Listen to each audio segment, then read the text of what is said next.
다음 이야기로 넘어가겠습니다. 그러니까 지금 5월 달에 여당도 원내 지도부 개편이 있었고, 야당은 새 지도부가 선출이 됐습니다.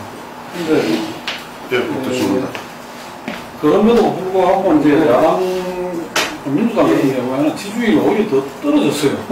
떨어지고, 물론 그게 이제 안철수, 신당 가능성 이런 것도 작용을 하겠습니다만, 지금 여당은 큰 변화는 없는 것 같은데, 지금 어떻게 평가를 하고 앞으로 전망을 어떻게 하시는지, 또 6월 국회가 또 상당히 이제 여야 간에 기싸움이 있을 거라고 생각이 되는데, 같이 좀 이야기를 했으면 좋겠습니다. 먼저 여야 원내 지도부 개편에 따른 지지도 문제, 새누리당은 계속되거나 아니면 가끔 조금씩 올라가기도 하고 계속 되고 있는데, 야당은 새로 이른바 비대위 체제도 끝나고 김한길 체제가 늘었음에도 불구하고 지지도가 떨어진 경향도 보이고 있는 것인가 그런 문제를 던졌죠. 안철수 변수 외에도 전 단기적으로는 이른바 친노의 지금 이탈도 있다고 봐집니다. 당장의 경우에는.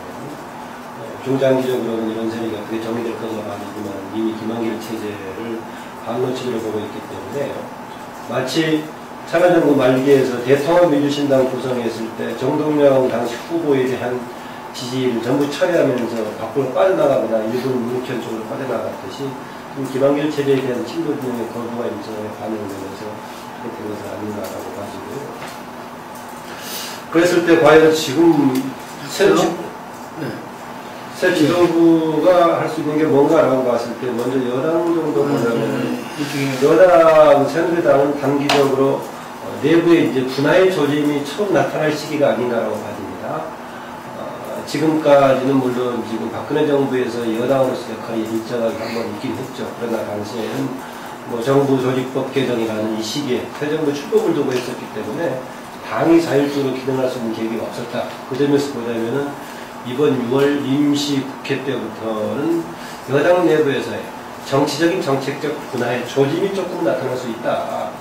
구체적으로는 두 개 정도의 사안이 되겠죠. 하나는 경제민주화 관련 법안을 두고 스탠스의 차이에 따른 현재 최경환 원내대표가 주장하는 대로 뭔가 현재의 경제와 안보 상황을 감안하는 방식으로 좀 점진적으로 가자는 그런 기조와 더불어서 후보 시절에 박근혜 대통령이 약속했던 것을 해야 되지 않느냐라는 미는 좀 경제민주화 강조하는 쪽에 그런 두 개 조금 완전히 강하게 생기지 않겠지만 그런 기조가 생기겠고 또 한두 개의 사안을 가지고 분명히 지금 청와대가 가고자 하는 방향이 있을 것인데 그대로 청와대 쪽 따라가서만은 안 된다라는 이른바 과거에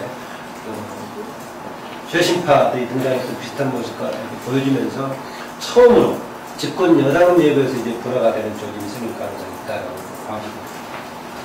그럼 어떨 것인가? 야당의 경우에는 지금 당장은 큰 변수가 없어 보인단 말이죠. 그럼 야당은 뭘 가지고 얘기할 것인가? 라고 봤을 때는 정책적인 차원에서는 크게 분화될 소리는 없는 것 같아요.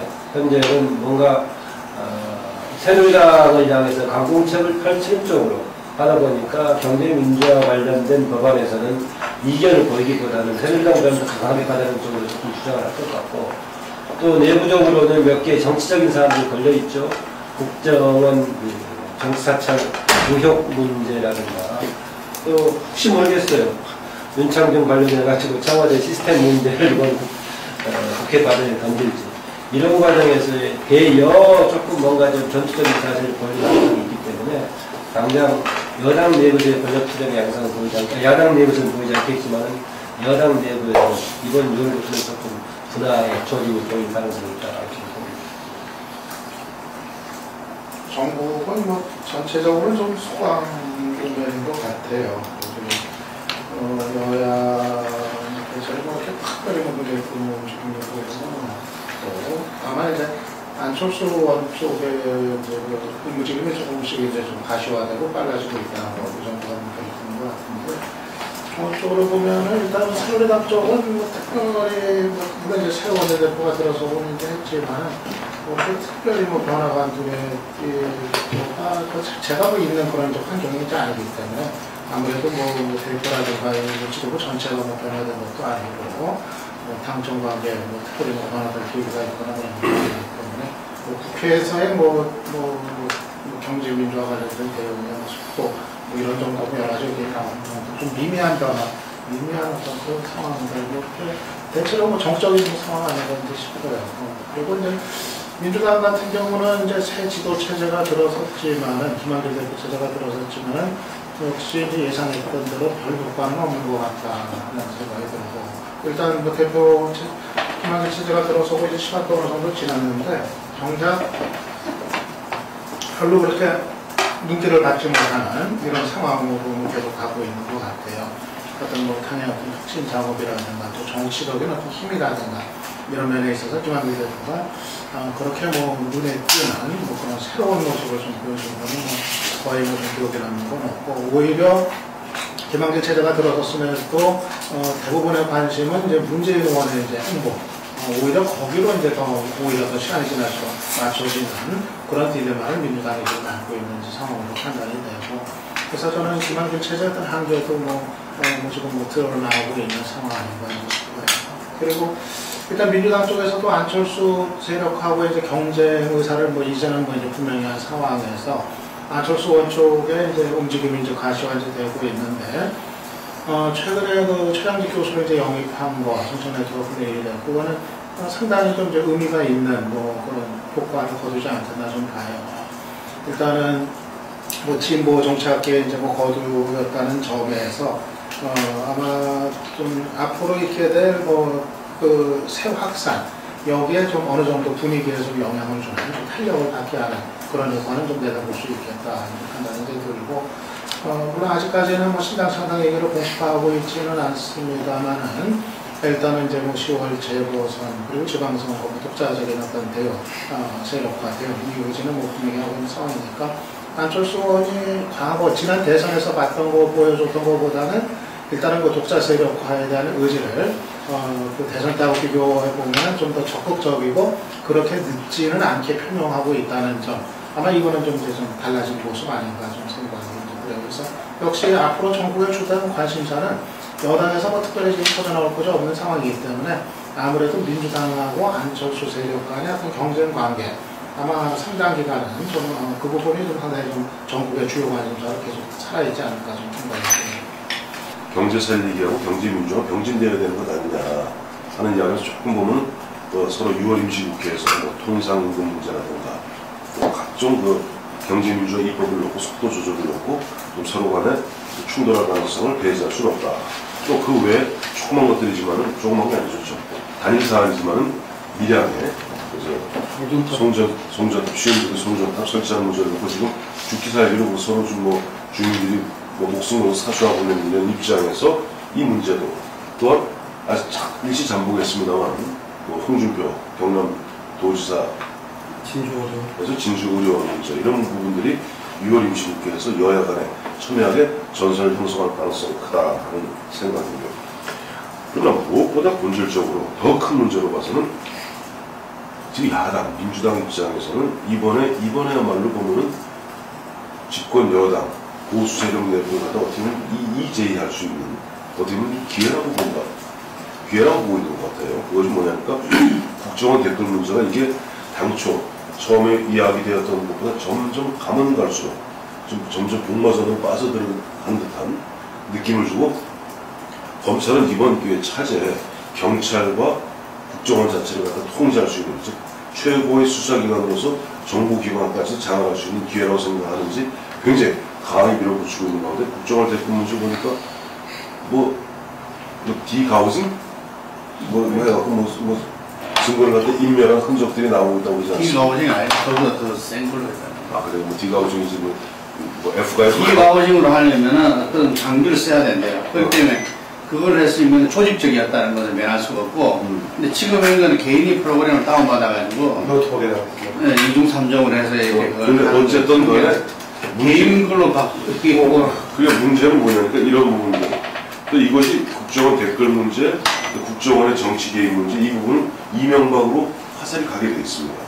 또 지금 보면은 경제 민주화라는 큰 틀 속에서 보면은 CJ 문제가 집요하게 지금 검찰에서 물고 들어가는 부분도 CJ 문제는 결국 보면은 MB 정권 시절에 CJ에 대한 특혜, 봐주기 뭐 이런 문제들하고 또 서로 단마같이 얽혀 있거든요. 그렇다면 그 CJ 문제라든가 국정원 댓글 문제 이런 부분들은 그야말로 결국 종착점이 이명박 정부, 고려대, 인맥 이런 쪽으로 해서 결국 최종 타겟이 이명박 쪽으로 가게 되는 과연 그런 부분에 있어서 과연 박근혜 정부는 그럼 이명박 전 정부와 어떤 관계를 설정할 것인가 하는 본질적인 고민에 빠지게 될 수밖에 없습니다. 그렇기 때문에 이 부분에 대해서 야당은 집요하게 이 문제를 갖다가 두드릴 가능성이 크다. 이것은 이번 임시국회뿐 아니라 임시국회 9월달에 있을 정기국회까지 연이면서 계속 이 문제를 갖다 집요하게 물건들어지는 가운데 본질적으로 뭔가 두 가지 효과를 노리는 거죠. 하나는 보수 세력 내의 어떤 뭐랄까 분열, 또 하나는 어떻게 보면 전국 주도권의 확보, 이 두 가지를 위해서 이 문제를 갖다 집요하게 들고 물고 늘어지기 때문에 6월 국회가 그렇게 순탄하게 가지는 않을 것이다. 즉 아까 말씀한 여야가 기싸움을 벌이는 6월 임시국회가 될 가능성이 크다. 라고 보고 있습니다. 금방 말씀하신 거는 이제 그 여권 내에 그 사실은 4대강 문제는 이제 그 예를 들면 국민적으로 문제 제기하고 고발하고 하는 게 있으니까 그 수사가 그렇게 진행되고 있다 그러지만 어쨌든 그것도 하기 나름 아니겠어요? 근데 금방 그 말씀하신 대로 그 국정원 문제라든지 그 CJ 문제 이런 부분들은 보면은 그 오히려 좀 검찰이 더 이렇게 앞서 나간다랄까 지배하랄까 뭐 이런 부분들이 보이거든요. 그래서 그 어쩔 수 없는 이 정권의 어떤 그 이렇게 그 이 교체 시기에 있을 수밖에 없는 뭐 예를 들면 뭐 노태우 정권과 전두환 시절 그건 뭐 누구나 그건 아예 그 유배를 보내고 뭐 예를 들면 그런 거였고 그 민자당을 계승했지만 어쨌든 YS도 전두환 노태우를 감옥에 보낼 수밖에 없었든지 어쨌든 보냈고 그 다음에 이 노무현 정권과 그 김대중 정권에서도 어쨌든 대북 특검을 통해서 어쨌든 그 DJ는 안 보냈지만 나머지 그 밑에서 일행 사람들은 다 이렇게 가는 이런 거 있는데 이제 그 생리가 예를 들면은 그 이명박 대통령은 그 어떤 면에서 역대 대통령에서 자기 정권 재창출을 위한 거기에서 탈당을 하지 않은 그 유일한 후보였거든요.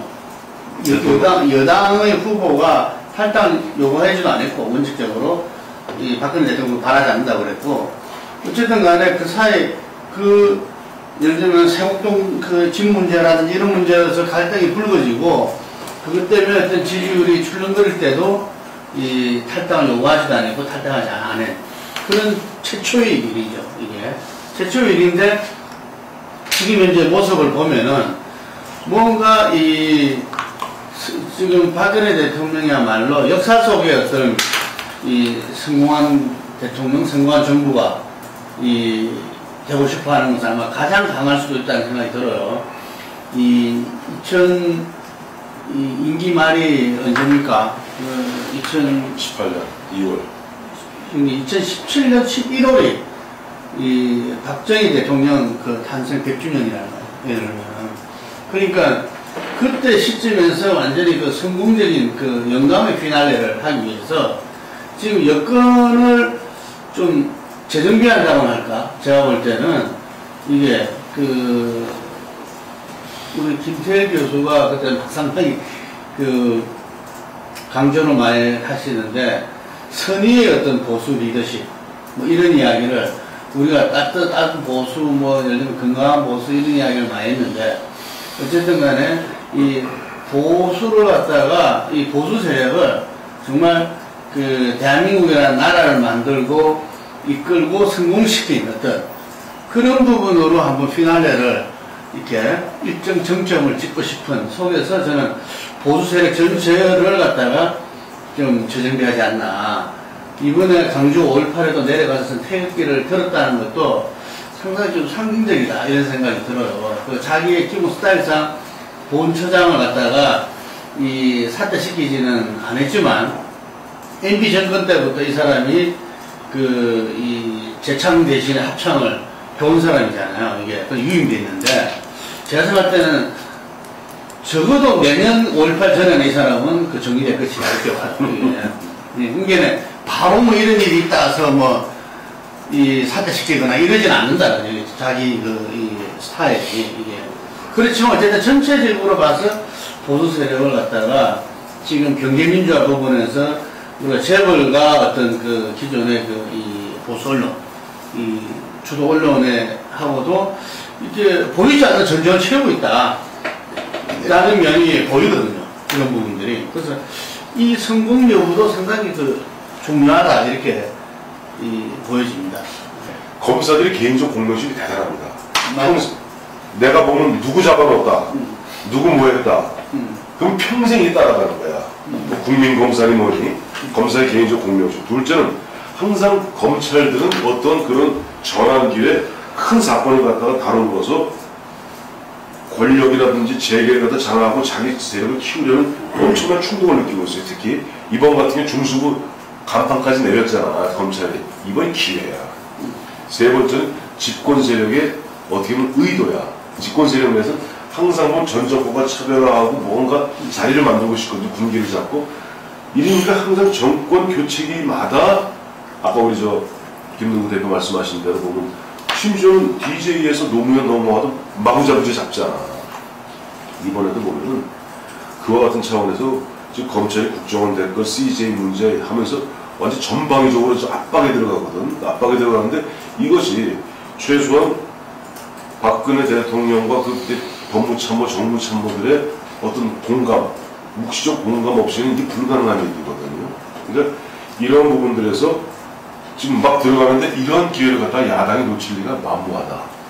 때문에 이번은 계속 시끄러울 수밖에 없다 하는 이야기고, 또 하나 사실 조금 걱정되는 게 박근혜 대통령의 국정 장악력이에요. 본인은 수석 비서관들을 앉혀놓고 뭐 10,000자씩 12,000자씩 퍼붓고 있지만 오늘 아침에 조선일보 기사 살짝 보면 나온 게 지금 기재부에서 공약 가계부를 만든다는 거예요. 공약 가계부를 만들어서 이번 주에 발표한다는 거예요. 근데 공약 가계부를 살짝 보면 135조, 그래 박근혜 대통령이 원하는 대로 135조 5년 내에 만들어 드리겠습니다. 그 중에 81조는 세출 정비하고 54조는 뭐 세원 충당인가 거꾸로 같은, 그래서 하겠습니다. 근데 가만히 보면 올해는 얼마 안 써요. 내년 조금. 마지막 2017년에 40조인가 50조인가 그거는 안 하겠다는 이야기거든. 이미 관료들, 그 노예한 관료들이 박근혜 대통령의 국정 장악력에 대해서 간파해버린 거예요. 100일 만에. 그러니까 지금 막 저렇게 막 질풍노도같이 몰아치고 있지만은 일단 소나기만 피해가면은 2016년 총선 끝나면 대통령 레임덕입니다. 근데 2016년, 2017년 양년도에 보면 거의 135조 중에서 거의 반 이상을 갖다 그때 마련하겠다? 그건 안 하겠다는 이야기야. 그러니까 이미 관료 집단에서도 대통령에 대해서는 조금 이미 간보기가 끝난 것이 아닌가. 또 두 번째는 이 검찰에 이렇게 검찰을 마구잡이고 하는데 보면은 뭔가 검찰에서도 이번 기회에 전방위적으로 가면서 대통령의 의중과 조금 맞는 듯하지만 근본적으로 검찰은 자기의 실추된 명예를 회복하고 손실된 힘을 갖다 되찾는 데 포커스를 맞추고 있는데, 여기에서 박근혜 대통령이 국정 경험이 전무하잖아요. 사실은 준비된 듯. 아니 그러니까 장관도 차관도 못하면 도지사도 못해본 사람이에요. 늘 야당으로. 근데 이런 부분에 있어서 검찰이 마구잡이 몰아치고 있는 가운데 사실 박근혜 대통령 입장, 여권 입장에서는 자기의 힘이 약화되는 건지 모르고 그걸 갖다 방기하고 있거든. 그렇다면 이런 부분에서 사실 박근혜 대통령의 국정장악력은 일단은 청와대 내에서 비서실장, 수석 비서관 회의까지는 미칠지 모르지만 그 이상의 국정장악은 점점 없어 보인다는 생각이 들어요. 근데 실제로는 그 측면이 있지 않습니까? 그러니까 지난 대선 이전에 검찰이 굉장히 그 여야 공이 대만에 올라가지고 대선 공약에서 가장 이렇게 그 여야가 공감을 이루고 추진을 하겠다고 했더니 검찰 개혁이었거든요. 그런데 새 정부 들어서가지고 검찰 개혁의 대상인 검찰이 설경원이 이제 중수부 폐지 문제는 있지만은 그 칼자루를 다시 치고 칼자루를 줬죠. 자기들한테 오는 어떤 그런 그 불똥을 다른 데로 돌리면서 지금 그 어떻게 보면 잘 비켜가고 있는 거죠. 있는 건데 이제 그 문제 이런 문제에서 검찰이 역할을 하는 거는 하더라도 결국은 검찰에 대한 통제 내지는 검찰 개혁에 대한 문제 이런 거는 특히 야당 같은 경우에 그런 저걸 읽지 않고 그런 그 중심이나 관점을 읽지 않고 계속적으로 이렇게 그걸 하는 게 중요하고 봐지고 맞습니다. 보면 대통령 그만큼 당초 뭐 대통령도 보면 지금 우리나라는 흔히들 검찰공화국이거든요. 검찰이 대한민국 검사는 개인적 개별 검사는 별거 아닐 수 있어. 검찰이란 조직 자체는 슈퍼갑니다. 대통령보다 셉니다. 근데 그것이 지난해 총선 대선 분위기에서 일시 국민적 지탄의 대상이 되고 도마에 오르다 보니까 일단 숨을 죽이고 있다 다시 힘을 되찾는 과정이거든요. 그런 과정에서 대통령도 어떻게 보면 때로는 야당의 힘을 이용해서 야당의 목소리를 이용해서 시민사회단체의 목소리를 이용해서 검찰의 힘을 갖다가 합리적으로 조정하고 약화시킬 필요가 있는데 그런 부분에 있어서 정치력, 국정장악력 있어야 되는데 과연 그런 것이 보이지 않고 그러다 보니 검찰이 더욱더 기세를 갖추고 있다는 부분을 말씀드리는 겁니다. 그러니까 국세청도 바로 가서 경찰청, 국세청 마구 압수수색하고 CJ 마구 마구 치고 들어가면서 보면 마음껏 힘을 발휘하는 가운데 중수부 간판을 뗀 것보다 더 힘이 세지고 있고 그것을 가서 사실은 대통령만이 호민관으로서의 대통령만이 강력한 집단이 검찰을 갖다 규제 통제할 수 있는데 그런 힘이 과연 박근혜 대통령이 있을까 하는 부분에서 심히 걱정스럽다는 말씀드립니다. 여기에 지금 지도부 평가를 해놨는데요. 지금 이 박근혜 정부 1기에 있어가지고 이제 제대로 싸움을 서로 이렇게 할 양쪽 진영이 지금 갖춰졌다고 봅니다. 지금 이 새누리당은 어쨌든 친박 진영으로서 이 진영 개편을 했고 야당은 대선 평가 논란 속에 비주류가 이제 지도부를 갖다가 구성을 했죠. 했는데 지금 10월 재보선이 있기 때문에 아마 다시적인 성과로는 6월 국회에서 어떤 서로 간의 어떤 성과, 국민들한테 대한 어떤 이 평가 이런 부분들이 상당히 이 10월 재보선에 중요하고 앞으로 아마 임기는 다 원내대표들은 1년이고 이 양쪽 지도부도 뭐 예를 들면 지방선거 공천권을 갖게 되는 그런 거죠. 그렇지만 이번 재보선 결과에 따라서 이 지도부의 어떤 당대표가 됐든 원내대표가 됐든 전체의 운명이 뒤바뀔 수 있다 이렇게 봅니다.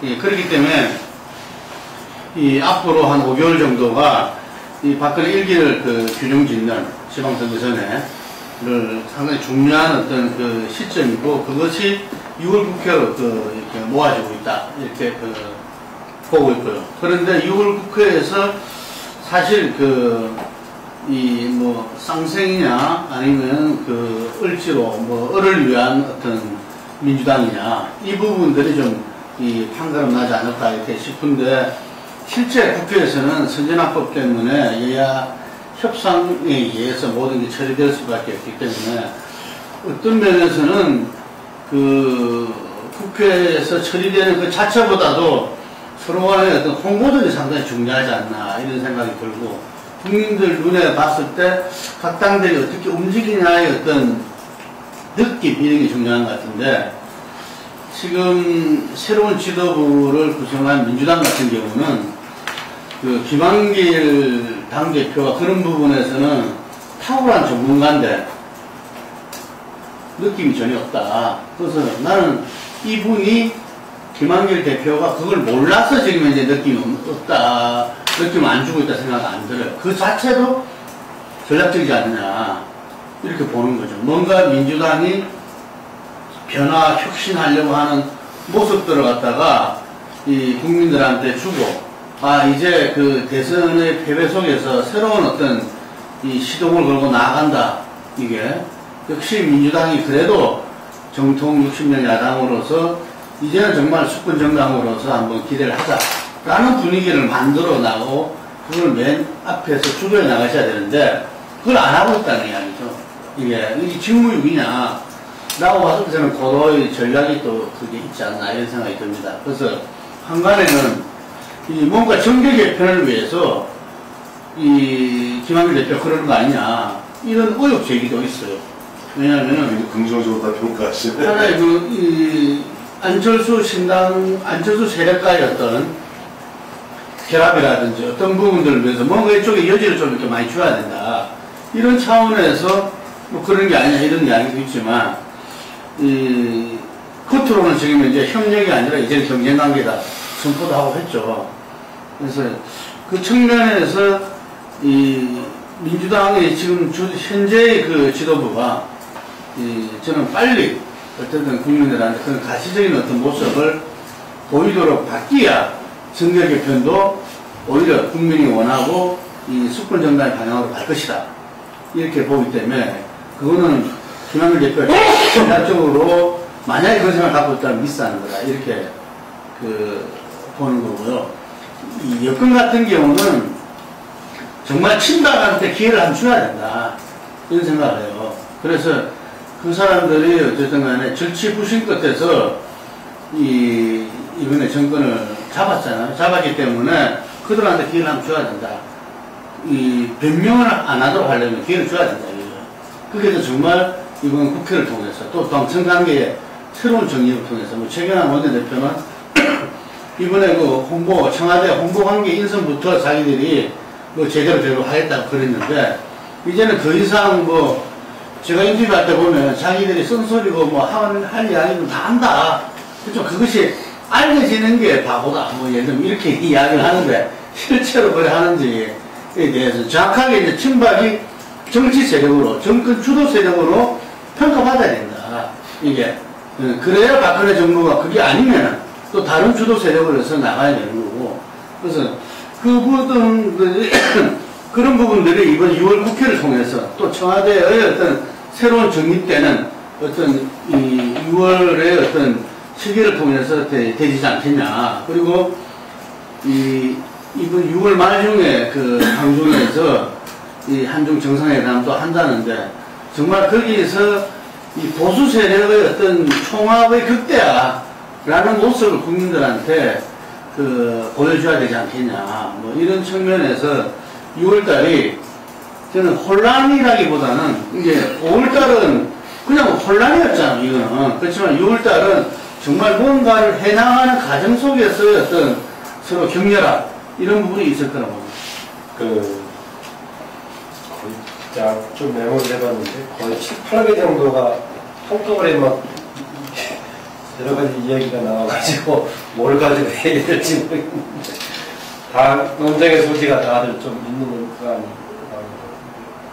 몇 가지만 좀 말씀드려보면 아까 하나 박근혜 그 보수 재편 번째는 저는 이명박 주간 생각하고 비슷합니다. 박근혜 대통령 그 보수 재편이란 말이 어떻게 보면은 기존에 대통합이라고 표현했던 거랑 같은 맥락일 수 있을 겁니다. 그 점에서는 박근혜 대통령이 후보 시절에 했던 대통합론은 실제로 집권 이후에는 완전히 사라진 상태였다. 그런데 근래에 그 5.18 관련 극단적인 발언, 왜곡 문제 등 나오면서 박근혜 대통령의 스탠스에 따라서는 새롭게 다시 한번 그 문제 박근혜 대통령이 주목을 받으면서 뭔가 다시 또 통합이 재편 이런 쪽에 갈 수 있는 계기가 됐지 않느냐. 그것도 지금까지 보니까 거기에 대해서 전혀 언급 없이 나가고 있는 것이 본인이 그것이 상당히 좋은 기회를 보고 있는 것 같지가 않다. 만약에 김능호 대표가 기대하고 생각하는 거라면은 시간의 문제로서 기대하고 있다면 얘기가 되겠어요. 지금 당장 대응하지 않고 뭔가 시점을 보고 있다는 얘기가 되고 있는데 저는 지금 만약에 박근혜 대통령이 그런 입장이다. 원래 제시했던 대통합이든 아니면 뭔가 좀 건강한 보수의 신보수의 재편을 생각하고 있다면은 지금이 5.18 애국 국면에서 뭔가 박근혜 대통령이 뭔가 스탠스를 보여줄 필요가 있었는데 전혀 대응하고 있지 않다는 것을 하고 싶어요. 또 하나 가불관계 얘기가 나왔는데 저는 최근에 가불관계가 얘기가 나오면서 여야 간에 그 경제민주화를 둘러싼 쟁점이 상당히 단일화되고 있어가지고 좀 분명해진 것 같다. 이전에 대선 때는 공정거래를 이야기하면은 민주당 쪽에서는 차원이 다른 재벌 지배구조를 가지고 얘기해가지고 깎아내리고 있었는데 공정거래 그 논리 확산 차원에서의 가불관계를 볼 수 있기 때문에 하나의 기준을 놓고 서로 정치적인 대결이 가능해서 조금 저렇게 주목해볼 필요가 있다는 겁니다. 하나만 더 말씀드리자면은 여당에서는 큰 변수가 없는 것 같다. 정선 박사가 지적하면서 야당, 민주당의 문제는 안철수의 변수가 더불어서 클 거다라고 말씀하셨어요. 안철수 변수가 있긴 한데요. 지금 최근에 시장님 교수 이사장 등등 해서 했는데 저는 이렇게 가시화되는 것 같아 보이기도 하면서 과연 뭐가 있을까? 여전히 지금 뭔가 구체적인 진전이 없어 보이는 느낌입니다. 우선 시장님 교수를 영입했을 때 안철수 친당의 스탠스가 어떤 의미를 갖는 것인가? 시장님 교수가 가지고 있는 뭔가 좀 그 내용 없는 주장만큼이나 마찬가지로 그렇다는 생각입니다. 약간 논리 모순이 있어요. 네, 제가 조금 하나만 기억 나오고 책으로 나올 거니까 말씀드리자면 시장님 교수들 이야기하는 노동 없는 민주주의 그렇게 얘기하면 본인이 민주노동당을 하자는 얘기인가? 아니면은 지금 현재의 민주당 체제에서 뭔가 정책적인 그 방향이라든가 정책 내용에서의 무슨 노동을 강화하자는 얘기인가? 이런 얘기 전혀 없어요. 저는 내가 왜 이 얘기를 하냐면 과거에 제가 그 우리나라 대중매체에서는 진보적인 입장을 가진 학자들의 의견을 실기가 어렵거든요. 실어주지 않고. 그럼에도 불구하고 진보적이라고 평가받는 사람 중에서 실리는 사람이 두세 사람이 있어요. 그중에 한 사람은 시장직 교수고 한 사람은 손원철 교수고 가끔 한 개렛 정도에서 조희연 교수가 실려요.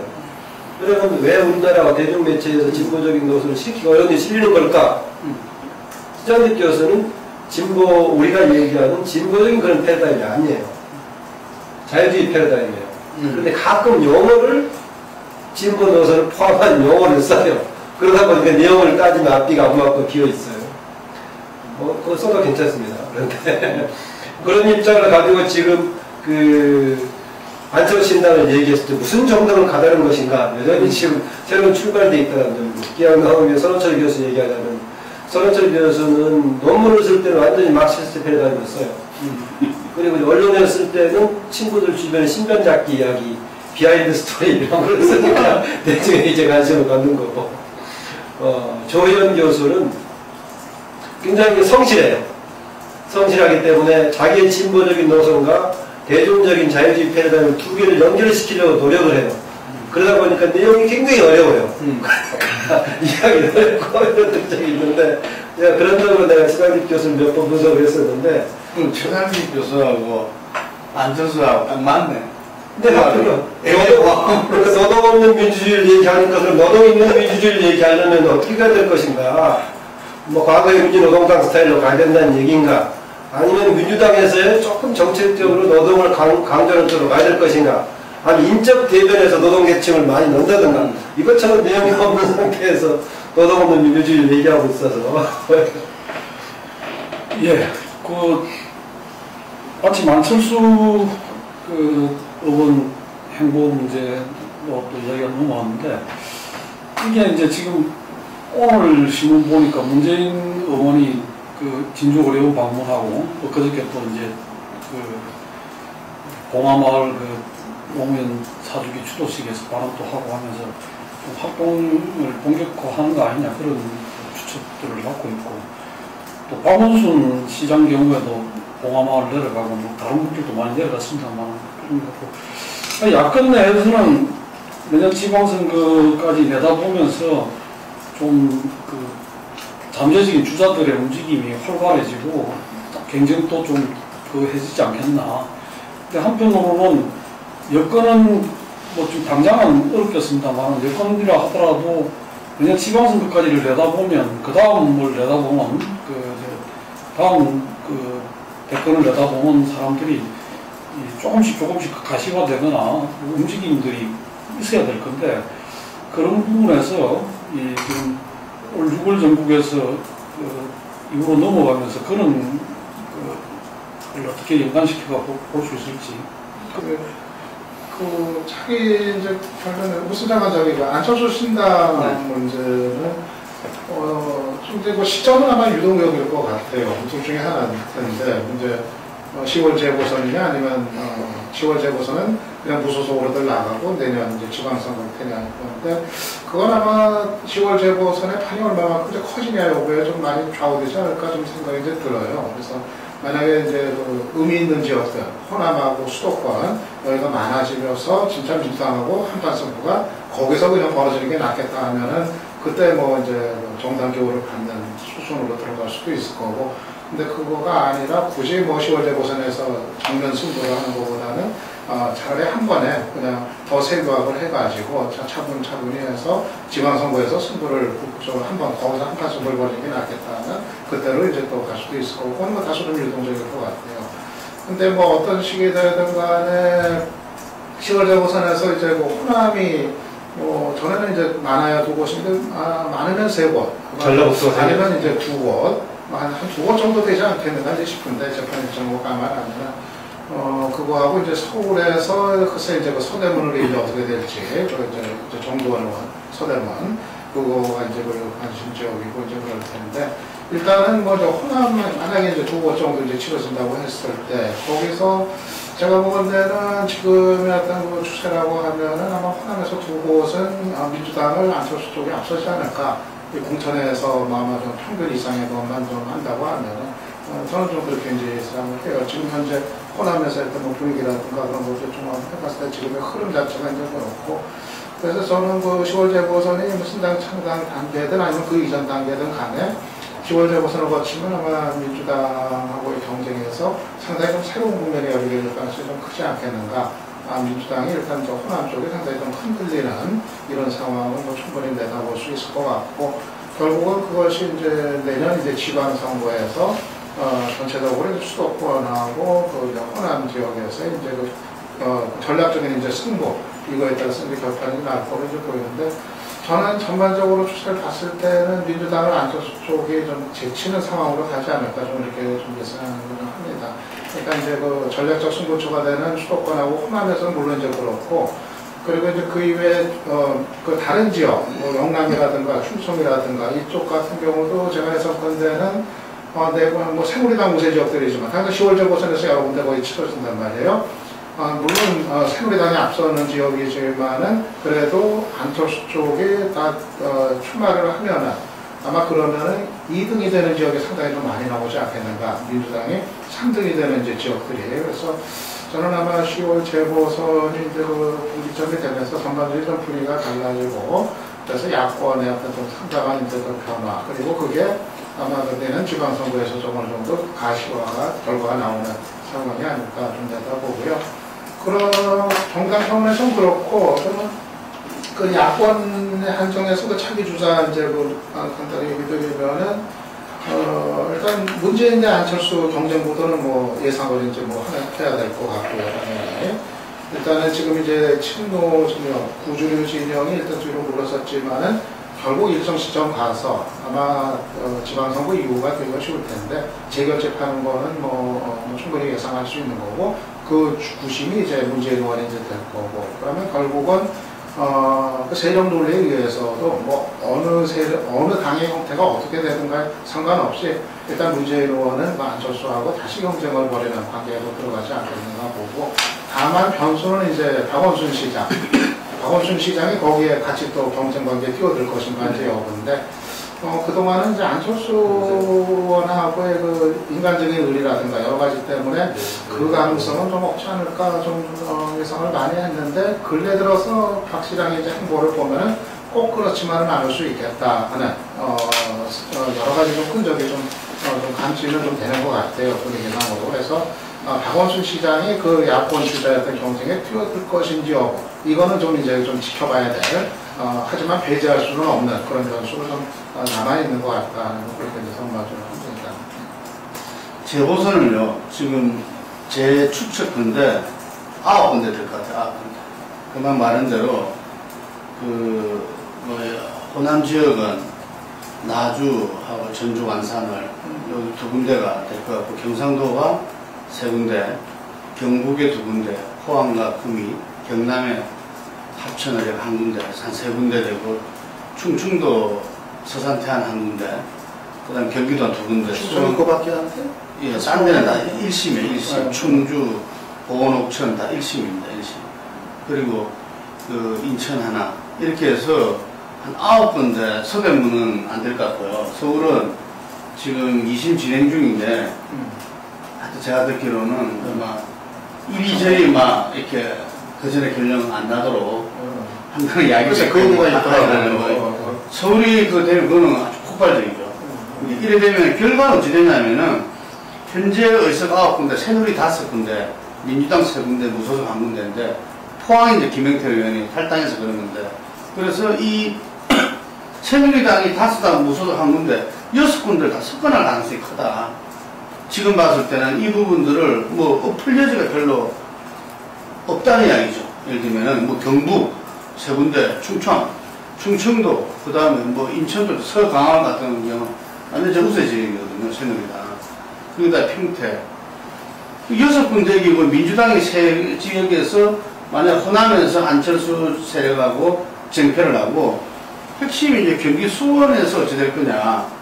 그럼 수원도 만약에 새누리당으로 넘어간다면은 7군데는 압승이 되는 거죠, 압승. 새누리당. 수원은 지금이 민주당이죠. 지금 민주당이죠. 그래서 6군데만 하더라도 압승이 되는 거죠. 자기들, 김영태까지 포함하면 있는 거 그대로는 자기들이 우세 지역이기 때문에 전부 다 그대로 하게 되면은 지금 154석에서 오히려 155석 될 가능성이 있다. 압승이고. 그러니까 민주당 같은 경우는 죽으라 하는 거죠.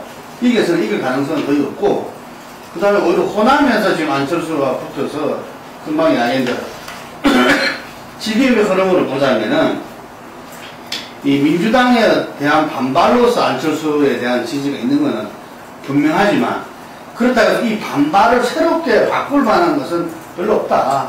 지금 이제. 그래서 이 민주당이 호남에서 좀 획기적인 거가 좀 필요하다.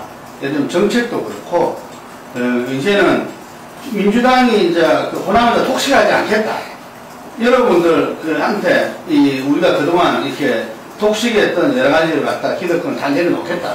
그래서 전체적으로 정당 공천 배제와 상관없이 호남에서는 민주당이 공천 안 하고 공천한다. 예를 들면은 라든지 자기들 잡았던 기득권 이 부분들을 이제 민주당 다 내려놓겠다.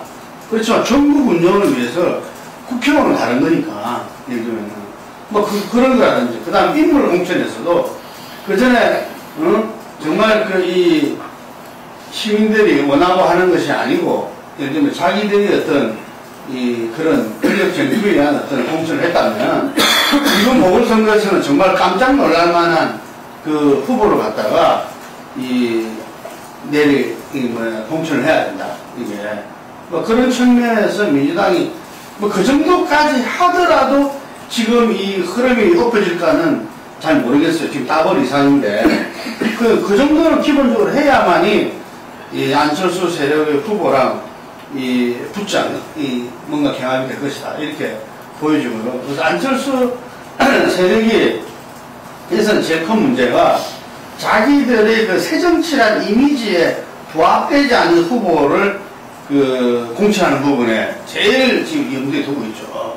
예를 들면 정책이야 노웅동 선거도 치러봤지만 하여간에 이 지역 공약이야 이리저리 하면 되는 거고, 그 다음에 중앙당의 이 새정치 공약이랄까 이런 부분 정책이랄까 이런 부분들은 이제 연구소 만들었으니까 내일이라는 거 착착 진행이 돼 있어. 아까 공허하다 그랬는데 어떻든 간에 어떤 모습들이 나타날 거 하기 때문에 제일 중요한 건 인물 공천이다. 후보 공천에서 잘못하면 자기 세력이 브랜드에 흠집나는 사람은 안 하려고 하기 때문에 상당히 폭이 좁을 것이고, 과연 그런 후보가 제대로 찾아지겠냐, 저는 그런 생각을 해요. 그래서 자기들이 지금 원방침은 뭐냐면은 100% 공천입니다.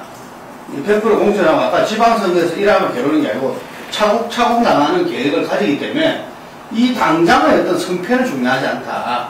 라는 마인드를 기본적으로 갖고 있어요. 그렇기 때문에 정말 국민들한테 한 발짝 한 발짝이 자기들을 써내들게 하는 이런 이 전략이라는 거죠. 그래서 뭐 예를 들면은 제가 볼 때 6군데 새누리당이 이긴다.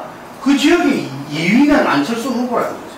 민주당이 3등 하는 거고. 지금 충청도에서도 벌써 이 민주당이 안철수 신당에 가상대결 하면 뒤졌어요, 이게. 그러면서 한 발짝 한 발짝 나가는 거기 때문에 저는 민주당이 이번에야말로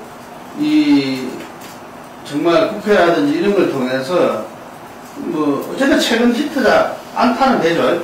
어른을 위한 민주당이라는 게. 그 속에서 뭔가 그래도 사람들이 기존 지지층이 돌아보게 하고 난 후보에서 결국 쟁투가 벌어질 건데 상당히 이 부분이 안철수 쪽의 약한 골이다. 이렇게 봅니다. 그런데 이 10월 재보선이 여건은 승리를 하게 돼 있어, 제가 보면. 그렇기 때문에 박근혜 정부는 오히려 이 10월 재보선을 통해서 힘을 얻을 수 있다. 이렇게 보는 거고.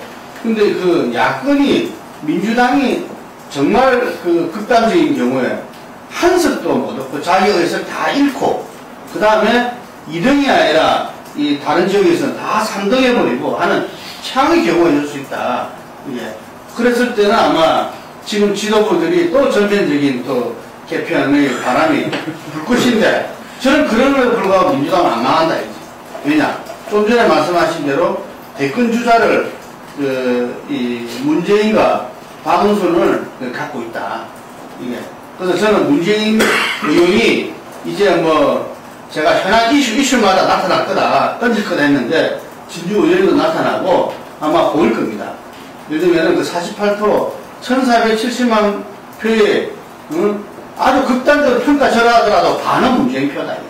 이게. 그래서 저는 그러면은 그게 한 800만 표 되잖아요. 그게 DJ가 예를 들면은 상김 정치를 해나갔을 때가 800만 표야. 예를 들면. 그래서 저는 이제 19.8% 받았다가 0.7%밖에 못 받게 됐어요. 하여튼간에 저는 그 표가 그대로 있는 건 아니니까. 문재인 의원이 이 종이 호랑이고 이미 끝났다 이런 평가도 많지만 하지만 저는 그 이상의 어떤 모습을 보여줄 거라고 생각을 하고 그다음 박원순 시장이 분명하게 민주당을 갖다가 자기가 기반으로서 수무시장 재선 그다음 이후의 프로그램을 또 했기 때문에 강력한 대선 주자를 갖고 있는 당은 깃발 내지죠. 하지만 민주당이 이제 정반합의 제3의 이 세신의 가정과 결과를 어떻게 하느냐 그게 오히려 더 중요하다. 제가 안철수 관련 좀 아까 웃으면서 인정을 했었는데 웃으면서 지나간 얘기가 아니라 한때 48%였다고 그게 48% 나가는 정말 아닙니다.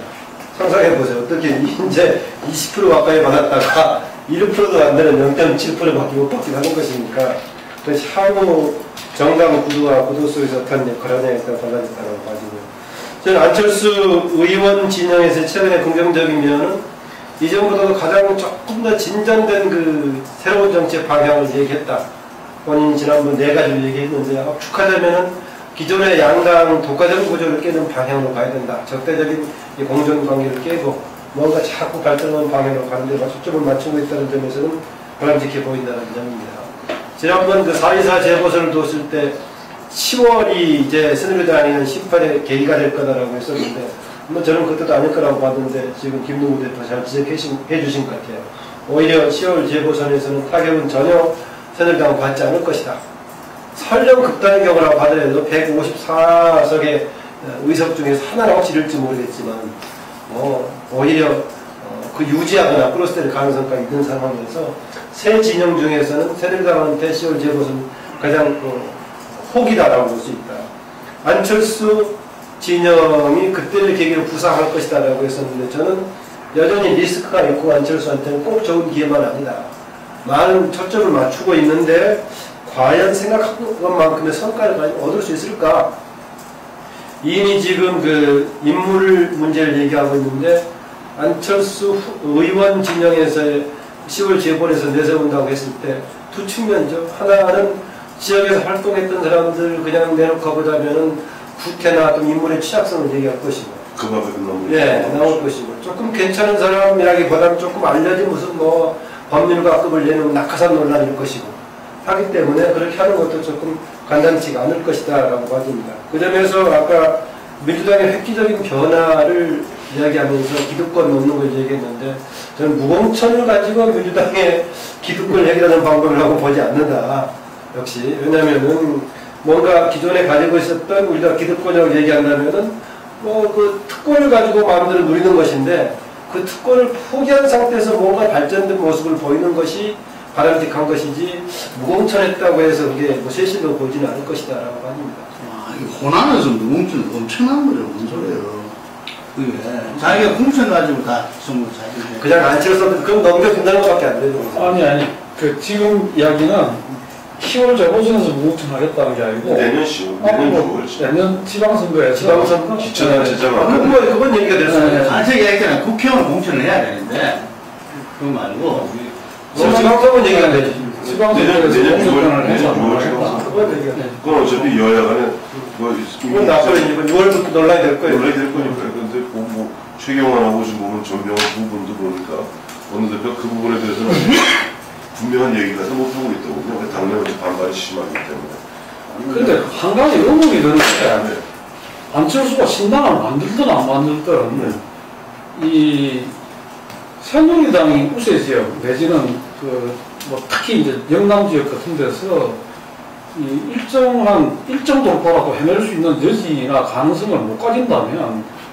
어떤 의미를 가지고 예, 그런 점에서는 참 난 야권을 놓고 그 민주당하고 경쟁하는 그것만 가지고 새정치 내지는 저거라고 할 수 있냐. 결국은 뭔가 이렇게 새로운 희망과 그걸 갖기 위해서는 아까 자기 스스로가 이야기했듯이 양당의 적대적 공동관계를 깨야 된다 그러면 민주당 쪽도 물론 깨야 되지만은 안철수 본인의 정치적 기반이나 정치적 출신은 부산이거든요. 부산이고 그 점에서 부산은 지금 일부 민주당이 있지만 그거는 새누리당의 터전이잖아요. 그럼 부산 경남에서 뭔가 돌파구를 내고 그런 식으로 해갖고 내년 지방선거에서도 승부를 걸 생각을 해야지. 안철수 정치적 기반이 왜 부산이에요?